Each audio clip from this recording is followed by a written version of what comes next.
This is RadioFire.com. Yours truly, Don McKay, in here. Thank you for joining me.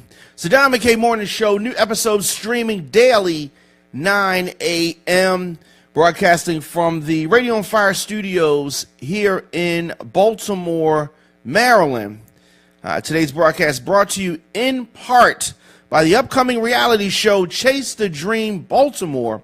See a group of fresh and talented artists trying to navigate through life, love, and the entertainment business. Who will rise to the top while they chase the dream? Visit Facebook.com/Chase the Dream now. So a lot of things I want to talk about, and a lot of things that we're going to get into. I do want to say this, that I'm going to speak about an interaction that I had with a host, and so, some things that I say may lead you to believe that I do not have respect for, for this gentleman, Roland Martin, which I do. I do have respect for him, so I don't want what I'm going to say to come off as, too disrespectful. So I'm going to try to maintain professionalism and not call him any names. But there are definitely some names that you could call this Batty boy. Damn it! I didn't want to say that. Strike that from the record. No, but seriously, I'm sure that that you probably have heard of Roland Martin. He is a journalist. He does a show on TV One. I'm sorry. Thank you. It's TV One. I'm sorry.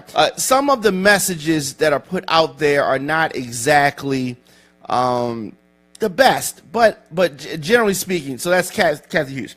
So I'm not even gonna go down that rabbit hole. But what I will do is speak about the way the whole thing panned out and the way the whole thing started out. So we were talking last night on Beautiful Lies and Ugly Truth show about the interview with Dr. Umar. And, I've talked about him on the show before. I had not checked out the interview in its entirety until last night. So last night, before the show started, we collectively watched the interview. And, so while the show's going on, I gave my thought, and I tweeted to Roland Martin my thoughts about the interview. So Dr. Umar is a Pan-African, and I think that in a lot of ways you probably could classify him as a separatist. But I think that, and then some people may mischaracterize some of the things he says as being racially motivated, or something like that.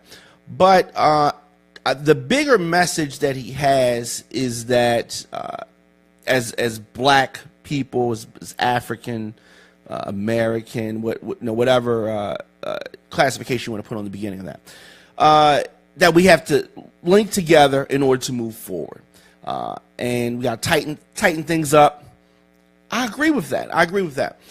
And so he has his appearance on Roland Martin's show. So initially, the way the camera angles were, it seemed like it was just them two talking, and I was really taken by the fact that it appeared that the way the questioning was lined up, it was almost like Roland Martin did not believe the things that he was saying. It was like he didn't believe the things he was saying. So it's just, imagine if you go on an interview and the interviewer wants to expose you. If the interviewer wants to expose you, then he's going to present the questions in a certain way that's going to set you up. And that's what I saw happen during the interview. So they were questioning his degrees and questioning his basically his qualifications, and that rarely happens. If if you don't believe what the person's saying, I mean, how many times have you seen somebody go and do an interview where, you know, everything about their education is just questioned, just right off the bat, like you said that you went to this school, and I mean, that kind of thing. So I thought that a lot of time was wasted on that part. But be as it may, he did that.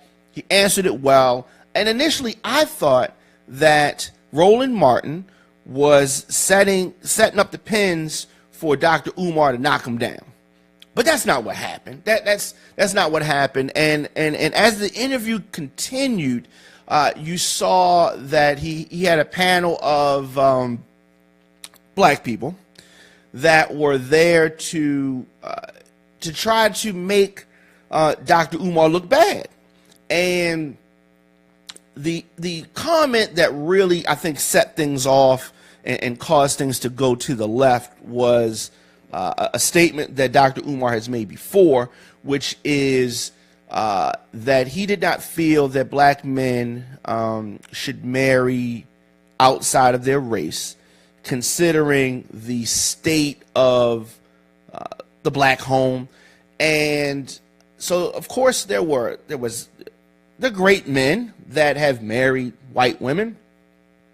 And so Roland Martin took the opportunity to not focus on what the impact is that Dr. Umar was saying.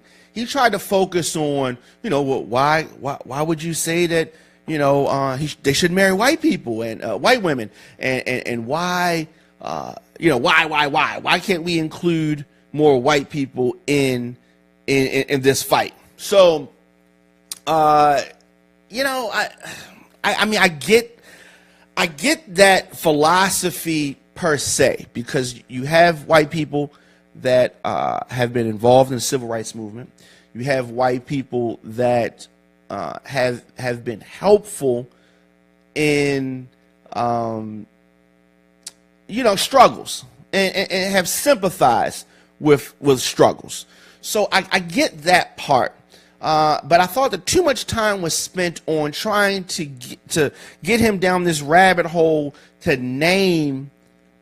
He was naming significant black leaders who married white women and trying to say, well, what about this? This black leader, he married a white lady, because Dr. Umar said that he had to lose, he lost a little bit of respect for any black leader, no matter what they had done, if they'd married a white woman. And Frederick Douglass' name was brought up, Harry Belafonte's name was brought up, and what Roland Martin was attempting to do was come and set up some type of way that Dr. Umar would speak negatively about a very respected black leader. And he didn't back down, talking about Dr. Umar. He did not back down in that regard. And okay, he did not back down in that regard. And I applaud him for that. So he did not. He said that Harry Belafonte, Frederick Douglass, whoever. He said that while they did create great strides and they accomplished great things, you got to have some demerits there, because if you are preaching all this black love and all these things, for you to not to date outside the race kind of is, I don't know, it's just, it could be hypocritical. I mean, you could date who you want, but I definitely think that Dr. Umar brought up some great points about, I mean, black women having to raise black men, black boys, black families alone. There's such an influx of that. What is the reason? There's got to be a woman that you can find in your race to marry. Now, I've talked about this a lot. I have dated outside my race. I have not married outside my race. I would not marry outside my race. And it's nothing wrong with people that do. I'm just thinking, if you're going to be on that next level, if you're a black leader, if you are a someone that's preaching that, imagine if Minister Farrakhan was, you know what I mean? Just, I don't know. It's kind of crazy. Now, it doesn't mean that it discredits everything that you've ever done. I'm just saying that it just kind of looks crazy, right? Now, let me say this. I have a lot of white friends. But, and I have some white people in my family, so let me say that. We need the involvement of white people. And there are some good white people. Like I said, I have a lot of white friends. But when it comes down to the marriage part, I think that part is different. So you can do business with. We need white people involved in the struggle. If you're trying to advance things, you definitely need that. We definitely need that. The fight against radical Muslims, right? It has to include people of the Muslim faith in order to battle that. You have to have people that are Muslim that can help with that. The same way as blacks in America need to have white people involved to get it to move it forward. Now, black Christians or just Christians in America, for instance, even though that you have to have Muslims involved in the fight against radical or the Islamic State, that doesn't mean that you have to convert to be a Muslim.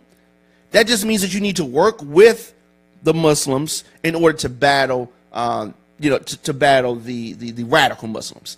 And black people in America do not have to marry white people in order for us to work together to get to the common goal.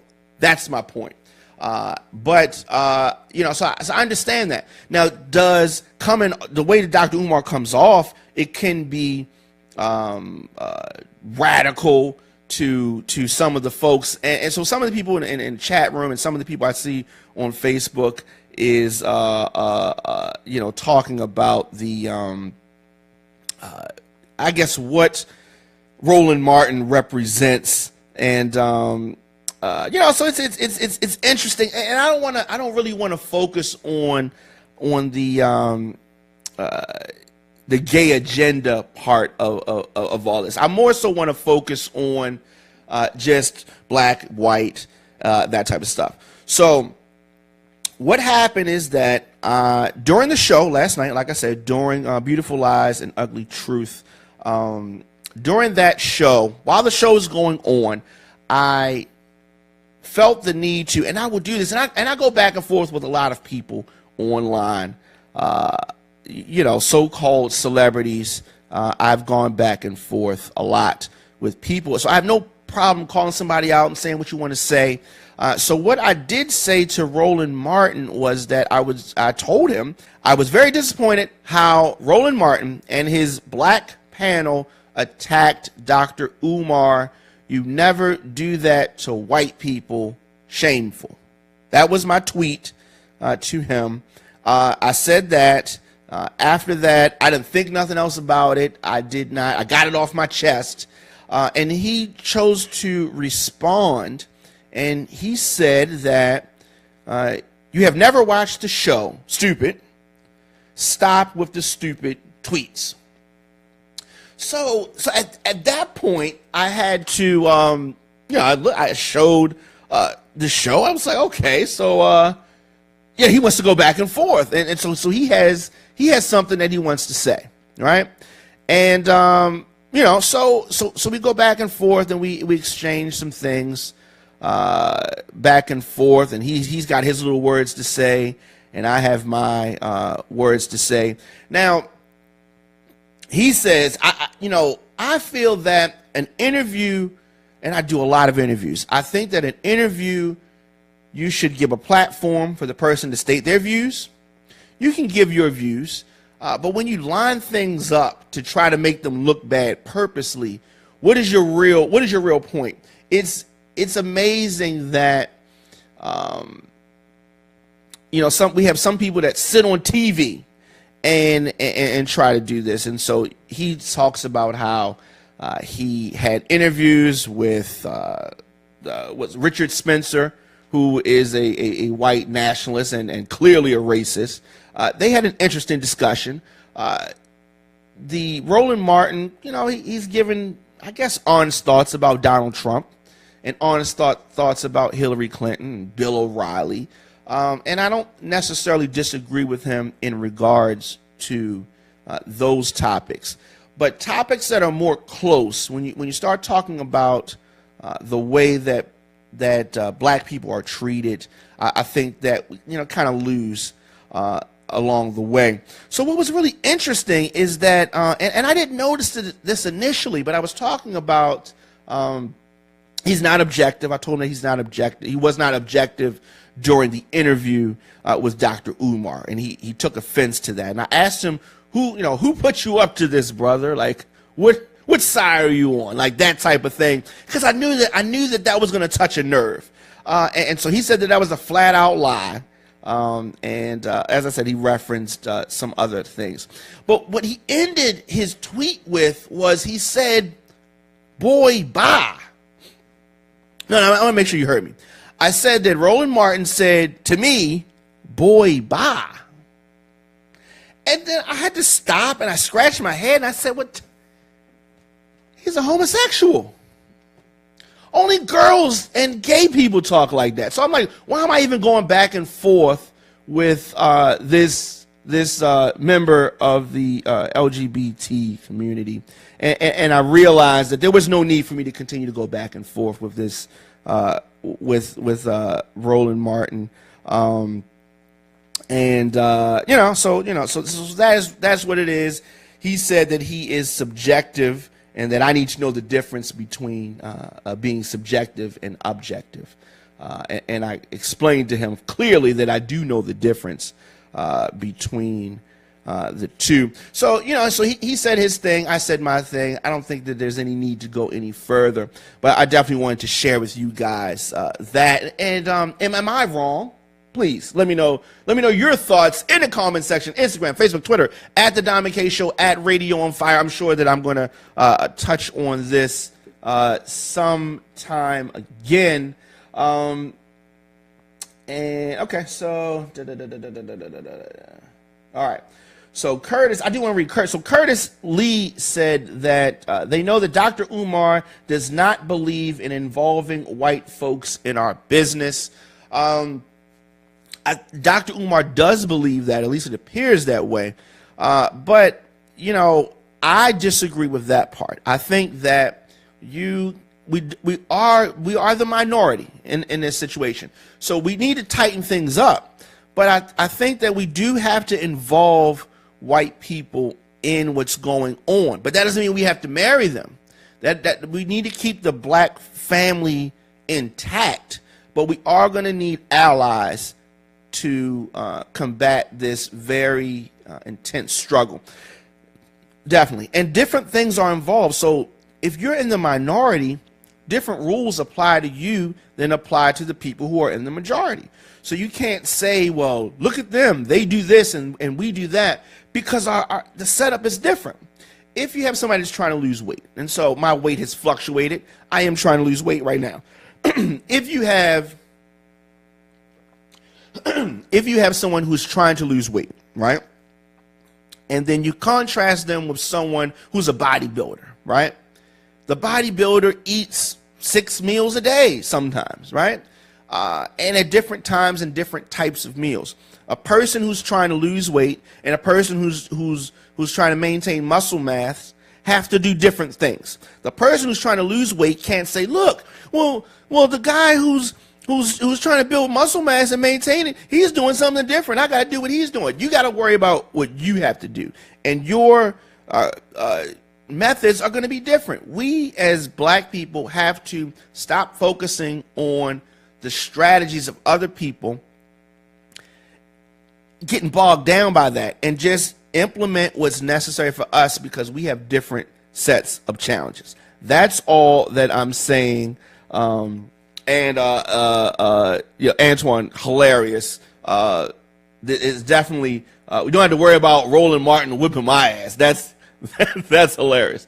But as I said, let me know your thoughts in the comment section. Instagram, Facebook, Twitter, at the Don McKay Show, at Radio on Fire. Let your voice be heard at the 2017 Baltimore Music Awards. Nominations are now underway for the 7th annual Red Carpet event.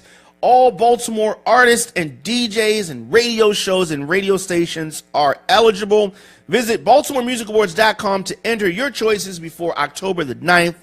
The 3 nominees with the most nominations will move on to the next round.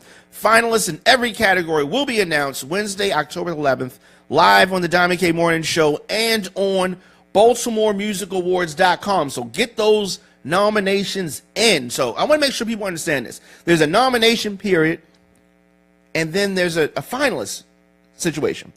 The nomination period is what's going on right now. So any artist in any genre that applies to the categories that are at BaltimoreMusicAwards.com, you can encourage people to nominate you by going to BaltimoreMusicAwards.com. There's a online form. Fill out that form. Put your name in there. That simple to get involved in the Baltimore Music Awards.